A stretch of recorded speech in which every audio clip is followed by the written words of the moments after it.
RCB ಸಂಭ್ರಮಾಚರಣೆ ವೇಳೆ ಕಾಲ್ತುಳಿತಕ್ಕೆ ಸಿಲುಕಿ ಕೋಲಾರದ ಮೂಲದ ಸಹನಾ ಸಾವು ಹಿನ್ನೆಲೆ ರಾಜ್ಯ ಸರ್ಕಾರದಿಂದ 25 ಲಕ್ಷ ಪರಿಹಾರ ಘೋಷಣೆ ಮಾಡಲಾಗಿದ್ದು, ಮೃತ ಸಹನಾ ಪೋಷಕರಿಗೆ ಜಿಲ್ಲಾಧಿಕಾರಿ ಡಾಕ್ಟರ್ ಎಂಆರ್ ರವಿ ಪರಿಹಾರದ 25 ಲಕ್ಷ ಚೆಕ್ ಹಸ್ತಾಂತರಿಸಿದ್ದಾರೆ.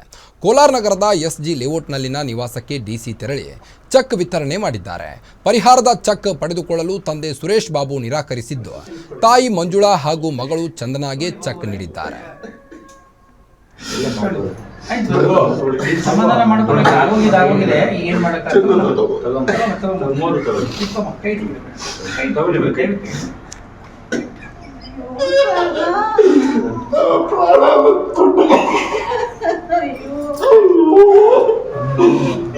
ಪ್ರಾಣ ಹೋಗ್ತದೆ ಅಂತ ಅನ್ಕೊಂಡಿರ್ಲಿಲ್ಲ.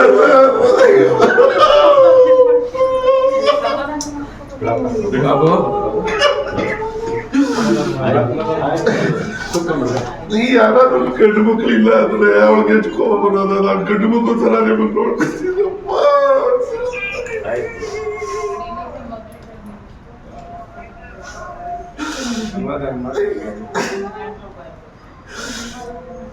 ಇದುವರೆಗೂ ಒಂದು ದಿನ ತಂದೆ ತಾಯಿಗೆ ಬೇಜಾರು ಮಾಡಿಲ್ಲ ಸರ್. 24-25 ವರ್ಷ